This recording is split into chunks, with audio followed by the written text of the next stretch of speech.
वार्ता बुलाई है आपने, क्या मुख्य कारण है प्रेस वार्ता बुलाने का? एक बढ़िया सा संदेश लोगों के बीच में जावे, एक मानवता के लिए कोई सूत्र हो जाए कि हम ठीक से जीवन कैसे जी सकें। आज ये युवा बड़ा परेशान है, बड़ा दिमाग से परेशानी में वो जी रहा है, उसके सूत्र कथा के माध्यम से दिए जा रहे हैं। और एक प्रमुख बात यह है कि जिस समय गौ माता का रक्त धरती पर गिरने से बंद हो जाएगा, उस दिन देश की हर समस्या का समाधान हो जाएगा। आपके न्यूज़ चैनलों के द्वारा लोगों तक ये संदेश पहुँचे कि गौ माता मंदिर है, गौ माता अस्पताल है, गौ माता ही हमारा धर्म है, गौ माता सनातन है। गाय बचेगी तो सब कुछ ठीक रहेगा, पर्यावरण की शुद्धि रहेगी, वृक्षों को ताकत मिलेगी, लोग हैं वो बीमारी से बचेंगे। एक ऐसी 84 लाख योनियों में गौ माता ऐसी है जो ऑक्सीजन लेती है तो ऑक्सीजन ही देती है, नहीं तो और जितना भी जीव है वो सब ऑक्सीजन लेके कार्बन डाइऑक्साइड छोड़ते हैं। कितनी भी भयंकर टीबी की बीमारी हो, जो गौ माता के पास बैठे और उसकी वो बीमारी खत्म हो जाती है। कितना भी भयंकर डायबिटीज हो, गौ माता का गोमूत्र लेने से वो बीमारी समाप्त हो जाती है। लोगों को ये जानकारी तो मिले, दवाइयाँ खा खा करके लोग मर रहे हैं। तो ये संदेश आपके चैनल से लोगों के पास तक पहुँचे। मैनपुरी की धरती पर इतना बड़ा अनुष्ठान, इतना बड़ा ये आयोजन हो रहा है, ये किसी नाम के लिए, पार्टी पॉलिटिक्स के लिए नहीं, एक समाज के कल्याण के लिए हो रहा है, गौ माता के संरक्षण संवर्धन के लिए हो रहा है। मैंने अन्न छोड़ा है, मुझे 6 साल हो गई हैं, सिर्फ मैं गौ माता के दूध पर रह रहा हूँ और ये संकल्प लेकर के बैठा हूँ कि गौशाला की एक छत के नीचे 1 लाख गौ माता को पूरा करना है। सरकार के कामों को हम लोग करने में लगे हुए हैं। इतना ही नहीं, आज तुलसी तपोवन गौशाला बाहर घूमने वाले नंदियों को इकट्ठा कर करके गौशाला पहुंचाने का ये कार्य किया जा रहा है। तो ये लोगों को हम संदेश देना चाह रहे हैं, आप बहुत कुछ अच्छे अच्छे काम कर रहे हैं, उसमें गौवंश को, गौ माता को भी जोड़िए, क्योंकि गैया ना होगी, गौ माता ना होगी तो सुखी जीवन की कल्पना भी नहीं की जा सकती। हमारा संदेश है सरकार के पास तक पहुँचे। गवर्नमेंट यदि गौशालाओं को पैसा दे रही है तो उसका निरीक्षण भी तो करे कि थैले में ही गौशालाएं कि धरती पर काम भी चल रहा है। इतना बड़ा घोटाला हो रहा है, तो ये सरकार को इसके ऊपर भी तो जोर देना चाहिए। यदि काम नहीं हो रहा है तो जो पैसा दिया जा रहा है उसको बंद किया जाए। यदि आप पैसा दे रहे हैं तो उसको देखिए तो सही, के काम हो क्यों नहीं रहा है, ये सब घोटाला क्यों हो रहा है। आप यदि सरकार पैसा दे भी रही है तो गौ माता पर बच क्यों नहीं रही है, गौ माता को संरक्षण क्यों नहीं मिल पा रहा है। आपके चैनल के माध्यम से मैं सरकार के पास तक, लोगों के पास तक ये संदेश मैं भेजना चाहता हूँ।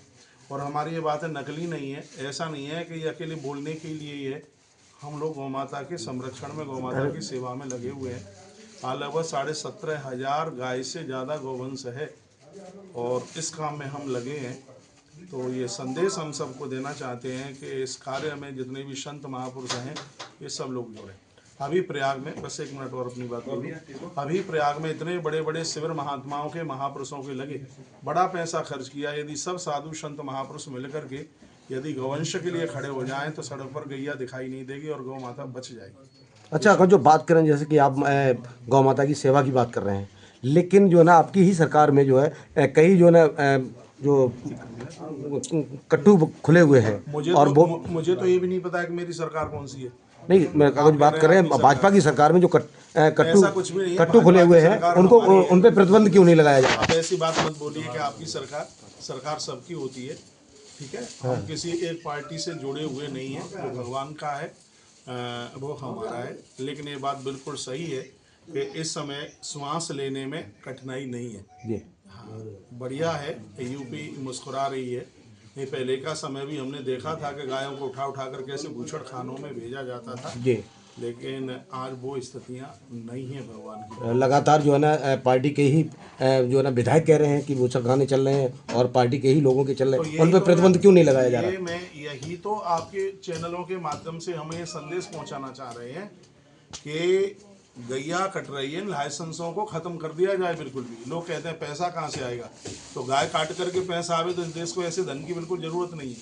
पहले भी तो ये देश चलता था, पहले भी तो चलता था, गाय कटती थी उस समय। देश की आज़ादी के समय पर इतना गौवंश था, 32-33 करोड़ गैया थी, आज 2.5-3 करोड़ गैया बची होगी।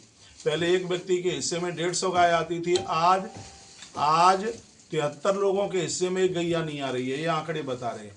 तो वही तो हम संदेश देना चाहते हैं। और इसमें कहीं सरकार को ही दोषी नहीं ठहराया जाएगा। जो लोग गैया का दूध दोह करके सड़कों पर छोड़ देते हैं, बिल्कुल ठीक नहीं है। 1000-2000 रुपए में कसाईयों को गाय बेच देते हैं, बिल्कुल ठीक नहीं है। कहते हैं कि गैया बूढ़ी हो गई है, काम की नहीं है। अरे भैया, माता पिता भी तो बूढ़े हो गए हैं, तो ये सोच लिया जाएगा ये किसी काम की नहीं है। गौ माँ हमारी माँ है। कृष्ण का नाम गोपाल जिसकी वजह से हुआ। कहते हैं आज सनातन के ऊपर इतनी बड़ी बातें की जाती हैं, तो ये भी तो पता होना चाहिए कि सनातन का मुख्य स्तंभ क्या, मूलम ही विष्णु देवानाम ये धर्म सनातना तस् च ब्रह्म गो विप्रा तपो यज्ञ सदक्षिणा। वो सनातन के धर्म में मूल में तो गौ माता को ही कहा गया है।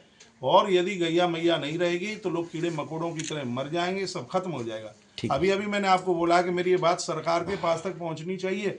भूषण खानों को तत्काल इनको बंद कर दिया जावे और कठोर कार्रवाई उनके ऊपर की जाए जो गौ माता को नष्ट करने में लगे हुए। ठीक, थैंक यू। आपके चैनल से मैं ये कहना चाहूँगा कि शिव महापुराण का ये अद्भुत आयोजन जनमानस के कल्याण के लिए, ये कोई पार्टी पॉलिटिक्स वाला कार्यक्रम नहीं है, ये जनहित के लिए ही है। शिव महारात्रि के समय पर भगवान महादेव से हम सीख रहे हैं, जो विष पी करके सबको अमृत पिलाते हैं। अच्छा काम करने के लिए जाओगे तो समाज की बुराइयां झेलनी पड़ेंगी, लेकिन उसका परिणाम अमृत के रूप में ही होगा।